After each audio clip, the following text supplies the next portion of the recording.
To say McSkillet had it all would be an understatement. A YouTube channel that boasted 700,000 subscribers, a multi-million-dollar business, and an endless stream of sponsorships. So how could a life filled with such success end up becoming one of YouTube's worst tragedies, not just for McSkillet, but innocent people around him? Popular YouTuber was behind the wheel of a pricey sports car that sped into oncoming traffic. 3 people were killed and 8 injured in a 100-mile-per-hour car accident. Slams head-on into 43-year-old Aileen Pizarro and her daughter Aryana, killing them. He confessed to his mother that he drove his sports car at 150 miles an hour in a 25-mile-per-hour zone.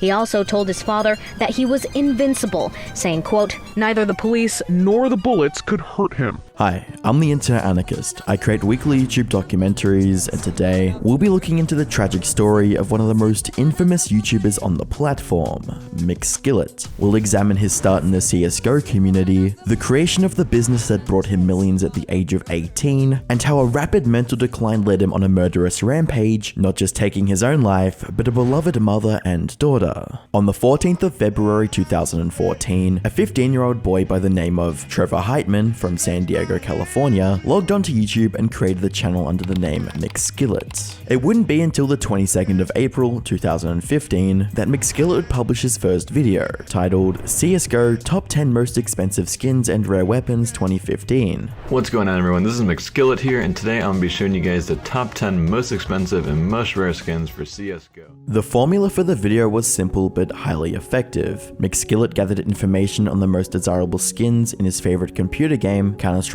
Global Offensive, and discussed his findings with relevant gameplay in the background. At the time, getting specific information on the emerging skin economy would require digging through countless forum posts, but McSkillet was presenting it on a silver platter. Although he didn't have the best editing or voiceover work, the informative value he provided was good enough to keep viewers engaged. So good, in fact, that the video gained hundreds of thousands of views on release, and later crossed 1 million views. Not even a week later, he would follow up the video with another that covered CSGO's many underrated skins. Although the video didn't have the same level of virality as its predecessor, it still showed promise. It would take several more uploads to gain consistent viewership, but by his 3rd month on YouTube, McSkillet was getting hundreds of thousands of views per video. He also experimented with other video formats, like his trade-up videos and inventory reviews, all of which further bolstered his growth. McSkillet had successfully identified an untapped niche and was about to reap the rewards of his discovery. To understand why McSkillet's CSGO videos were more captivating compared to other video game guides, you first have to understand the CSGO skin economy, how it worked, what it offered players, and why it was rapidly becoming a billion-dollar industry. The roots of the CSGO skin economy can be traced back to the 14th of August 2013, with the arms deal update that added skins to the game and allowed players to freely trade these skins amongst themselves on the Steam marketplace. Skins in CSGO are purely cosmetic, and add no gameplay advantages to the players who acquire them. This left the main driving forces behind CSGO skins to be their customization opportunities and social implications of having a unique weapon design. Although the game was only averaging less than 20,000 players, which is incredibly small for an online shooter, the arms deal update completely revived interest in CSGO. New players steadily flocked to the game to try out these skins and trade them with other players. By July of 2014, CSGO's average player numbers quadrupled. Players began doing more than just trading,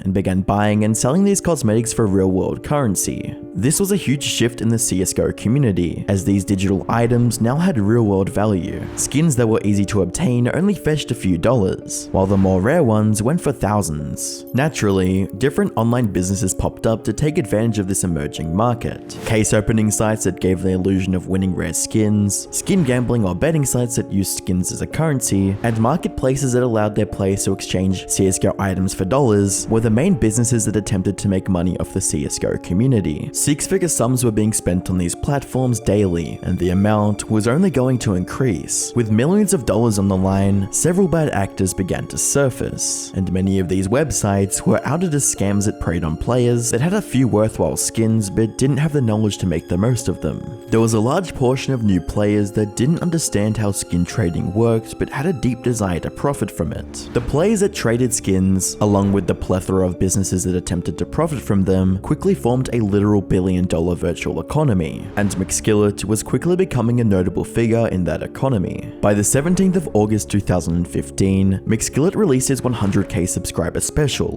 which gave fans an insight into why it was growing so fast on the platform. What's going on, guys? McSkillet here with another video, and today I'm going to be doing a commentary basically talking about my road to 100,000 subscribers on YouTube, which is pretty insane because usually when you hear someone that has over 100,000 subscribers on YouTube, you think they've been on YouTube for like a couple years, but I've only been on YouTube for 3.5 months, and I've managed to go from 0 to 100k subs in that short of a time. And the crazy thing is, I didn't even like advertise my videos anywhere. I just posted them to YouTube, and they pretty much blew up after a bit. And I'm pretty much going to be telling the whole story from 0 to 100k subs in this video. McSkillet went on to explain the strategy behind this first video, his growth from gaining 0 subs a day to thousands a day, and even gave viewers tips on how they could succeed on YouTube as well. So if you're just making gameplay videos, you shouldn't be expecting your channel to really get anywhere unless they're really funny videos, or if you like post them on Reddit or something and people find them really funny. But otherwise, if you're just relying on search, you can't really just do gameplay or funny videos. You have to do something that is interesting and people will search for, and there isn't like a lot of other videos on that, which is really hard to find videos like that you can make because of how many videos there are on YouTube. But that's pretty much the best advice I can give you guys. Comments on the video only reinforced McSkillet's points on why he was going viral. It only took a mere 6 months for McSkillet to triple his sub count and celebrate his 300k special. This video would mark the first time McSkillet accepted a sponsor from a CSGO website, CSGO Wild. It only made sense for a channel that size to have a sponsorship, but the shady reputation of most CSGO gambling websites was putting his reputation on the line as well. Fortunately, McSkillet limited his association with these websites and didn't make the same mistakes as other CSGO YouTubers who often promoted scams. With that being said, there were instances of controversy throughout his career, such as allegations of price manipulation after an April Fool's video drastically shifted the price of a gun. We're going to be taking a look at the new update, and I haven't tested this out yet, but apparently, according to the changelog or the release notes for the latest patch, they've actually made it so you can trade up covert skins and get a knife. So you take 10 covert skins or 10 red skins and you actually can get a random knife. So this is pretty crazy. I'm guessing this is going to change the entire CSGO economy. Oh my god, Org Chameleon went from $2 to $5 from kids trying this out. And when he was forced to delete a video of him making fun of case opening websites due to community backlash. But McSkillet's biggest controversy actually happened after he returned from this break.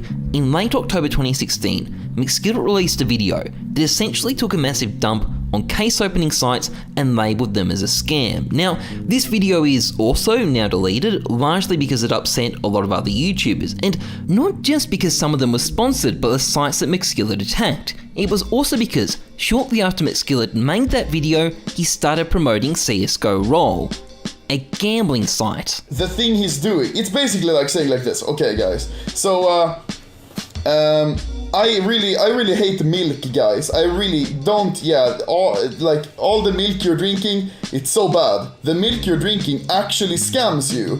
And now 3 weeks later, I'll be like, okay, but I make my own milk now. Yeah, there was a pretty valid charge of rank hypocrisy here, although McSkillet does appear to have learnt from it and generally kept himself out of this sort of stuff afterwards. Besides that, McSkillet enjoyed a relatively drama-free career, often taking a less confrontational approach as seen with his falling out with Leafy. Minimal drama and a solid reputation gave McSkillet the chance to branch off into other ventures. He started his first 2 CSGO gambling websites, Skin.trade in January of 2017 and CSGO Kingdom in July the same year. The 2 projects were profitable for a while but were eventually taken down. However, his third attempt in November of the same year was by far his best, with the introduction of CSGO Magic. He had already built an audience of 700k subscribers that was extremely interested in making money from CSGO skins. And now, he had a proper way to monetize that audience. McSkillet was about to experience a growth in revenue like he'd never seen before. Whilst the exact revenue numbers are unknown, it's estimated that he was bringing in at least a few $100,000 per month. In less than 5 years after starting his channel, McSkillet was already amassing a small fortune and buying the car of his dreams.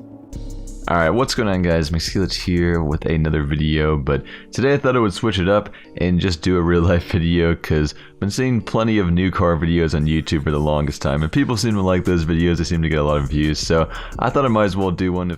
Yeah, this car is pretty damn insane. It's got a twin turbo V8, so once the turbos kick in, you just have so much power, it's ridiculous. And if you're wondering how I was able to afford this car, well, at the time I bought it, my sources of income were just skin.trade. I owned that site, and then sponsored CSGO gambling videos and some other sponsorships of like GameFlip, but it was mainly skin.trade because that site used to make a ton, and then I did make a pretty good amount from gambling sponsorships. One decision in 2015 changed the trajectory of McSkillet's life. However, in 2018, that path would once again be altered by a single decision from CSGO's developers, Valve. On the 29th of March 2018, Valve made an update to CSGO that almost totally crippled the skin economy. Starting today, CSGO items received in trade will have the same 7-day trade cooldown as items purchased in-game or via the Steam community market. This drastically slowed down the rate at people traded skins and cost numerous CSGO sites millions of dollars. Valve attempted to regulate the CSGO skin market in the past, having sent out cease and desist letters to several larger CSGO gambling sites. The update was followed by a massive ban wave of bot accounts that were primarily used as a tool for trading on gambling sites. McSkillet was also hit hard by Valve's new policy, as his new CSGO Magic site was shut down just a month later, and his $100,000 inventory was banned due to being linked with bots. In only a matter of months, McSkillet had lost his primary source of income and the inventory he spent the last 5 years building. Such unfortunate circumstances would severely fracture anyone's emotional state, but McSkillet tried to play it cool and reinvent his YouTube to fit the new changes. "I'm trying, bro. I was going to revamp things in April and still will for the most part since I already recorded stuff. Except in the future, insane budget case opening videos will be hard. It's real hard to still come up with CSGO skin video ideas after making 500 plus videos on them." Sadly, McSkillet wouldn't be able to make good on this promise, as his last upload was in February of 2018. On his Twitter profile, McSkillet changed his bio to retired and became inactive on social media in general. Many speculated that since McSkillet had already built up a fortune from his previous business, he'd lost interest in CSGO and saw no need to continue in a thriving market that was becoming increasingly hostile. This seemed like the most logical conclusion, given the limited information on McSkillet, but this was far from the truth, as McSkillet's life was slowly falling apart behind the scenes. On the 18th of August 2018, McSkillet would inform his parents about his ongoing mental breakdown. He admitted to his mother that he had driven his McLaren 150 miles per hour in a 25 mile per hour zone, all whilst going in the wrong direction. His father asked him what he thought would happen if the police caught him, where McSkillet said, "Neither the police or their bullets could hurt me." McSkillet and his parents wrongfully assumed just how dangerous this type of behavior really was, and thought that it would only end in confrontation with police. But the stakes were much higher than that. On the 23rd of August 2018, the lives of everyone in McSkillet's family would change forever. The day would start off with when a family friend, who was also a practicing psychiatrist, made a call to 911 with regards to McSkillet's situation. "Hi, my name is Dr. Mary Lester, and I'm a psychiatrist, and I'm calling to report an emergency. I believe there's an individual who is a danger to himself and a danger to others. He threatened his mother in the early hours because he thought that he touched the thermostat and that he would harm her, and she feared for her life and left the house with him screaming at her. He's never been violent. I do believe that he's suffering from a mental illness and that he should be detained on a 5150. His name is Trevor Heitman. He weighs about 180 pounds. He's 18 years old. Family has been trying to convince him to go to the hospital voluntarily, and he's not willing to at this point. He's paranoid. He's delusional. I believe he's manic. They're actually friends of mine, and I just happen to be a psychiatrist, and as they are describing his behavior, it's very clear to me that he's manic and that he's psychotic. He's never been dangerous. This is completely out of character for him. He's never been in trouble.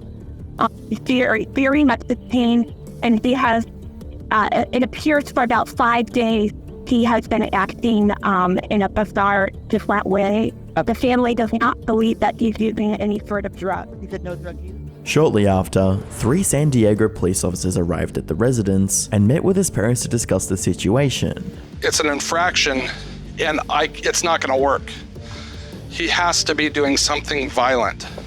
He has to be wanting to harm himself, harm someone else. I understand what you're saying about the 5150 criteria, and I'm sure you know it well, but we have laws that we have to do. I'm not willing to go in. I won't go to prison to get him into a hospital when it's illegal for me to do so. I know.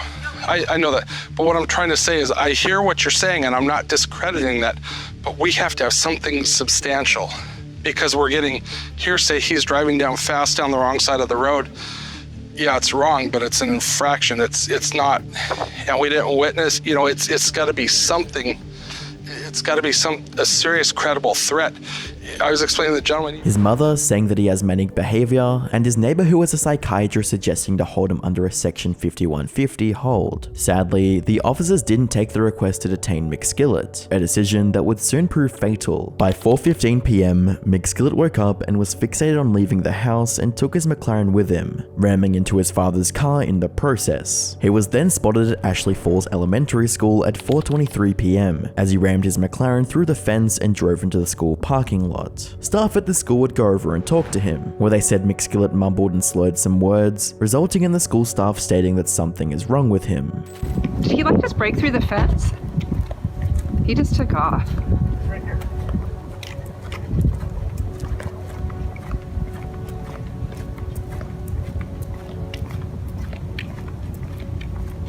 You know you're driving in a school zone, right? Hey, what's wrong? What you doing here? Hey.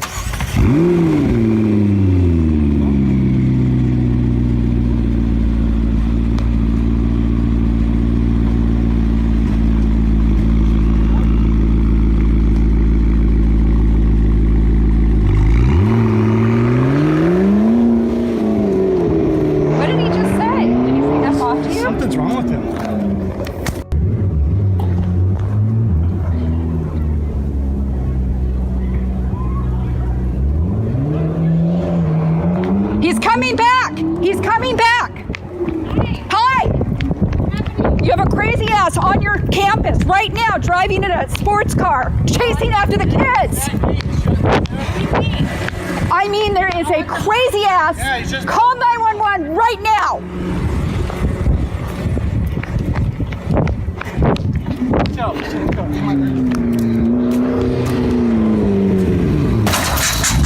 Oh.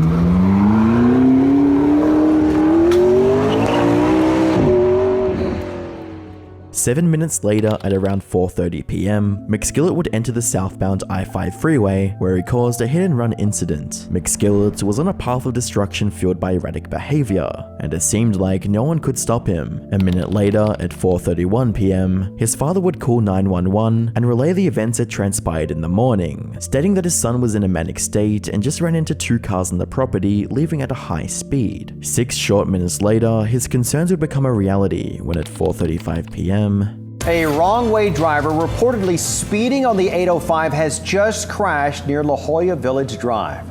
Let's get to 10 News anchor Brian Schlonsky. He is in the 10 News Live Center with the details on this. Brian. Well, Stephen and Lindsay, this is obviously a major injury crash here along the 805. Early reports from CHP that this was a wrong-way driver involved here. The cars you can see just in pieces here, and traffic everywhere. A nightmare there on the 805. A SIG alert has been issued already. We have reports that possibly one car was going at least 100 miles per hour before the crash. 2 cars were on fire when fire crews first rolled up to this. We know that it's a major trauma injury here. All lanes there blocked northbound. It looked like officers further back before you hit La Jolla Village Drive were diverting drivers, even turning people around to try to get them off the freeway. As you see now, it looks like a second or third ambulance has pulled up here as well. The images from Sky 10, man, the wreckage just... The collision killed McSkillet instantly, and the force of impact was so great that his seatbelts completely ripped his body apart. But to make matters even worse, the vehicle McSkillet collided with had 2 passengers inside, 2 innocent people who had fell victim to McSkillet's reckless actions. A 43-year-old mother named Aileen and a 12-year-old daughter named Aryana. At the time of their passing, Aileen was training to become a licensed therapist and was also the mother to 2 sons, and her 12-year-old daughter, Aryana, was days away from starting the 7th grade. Following the tragedy, rumors of McSkillet's involvement in the crash began circulating online as fans noticed the McLaren in the news reports. What up guys, pretty sad video today. I just woke up and I received the news that McSkillet has potentially died in a car crash. I haven't got 100% confirmation of this, but I woke up and a guy on Snapchat was linking me a lot of evidence. I've also visited the CSGO Reddit and it appears to be the top of that as well. So I might end up taking this video down. It might not 100% be true, but there are a lot of factors at the moment all pointing to the fact that it is probably true. I believe this right here is meant to be the wreckage of McSkillet's McLaren. Now, as I said, none of this has been 100% confirmed yet,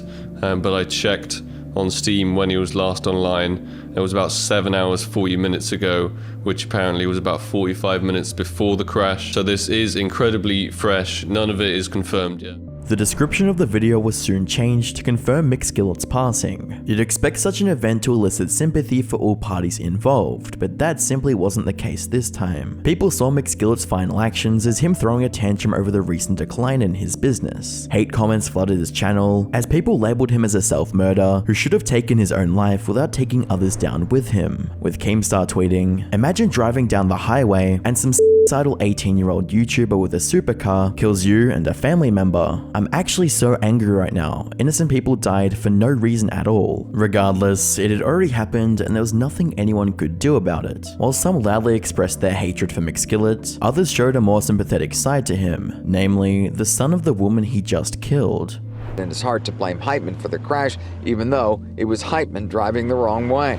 He was not in his right frame of mind, and that was the primary reason that he found himself going the wrong way on a highway, and that my prayers and thoughts are also for his family as well. An autopsy performed on McSkillet showed that there were no drugs in his system, and further police investigation showed he didn't try to swerve or avoid the crash. Was all this a product of a mental decline that was properly tried, or was it just a rich teenager being reckless in his sports car after an unfavorable game update? I'll let you decide on that one. By the 2nd of August 2019, San Diego Union Tribune reported that the family of the victims had filed a lawsuit against McSkillet, city, and county.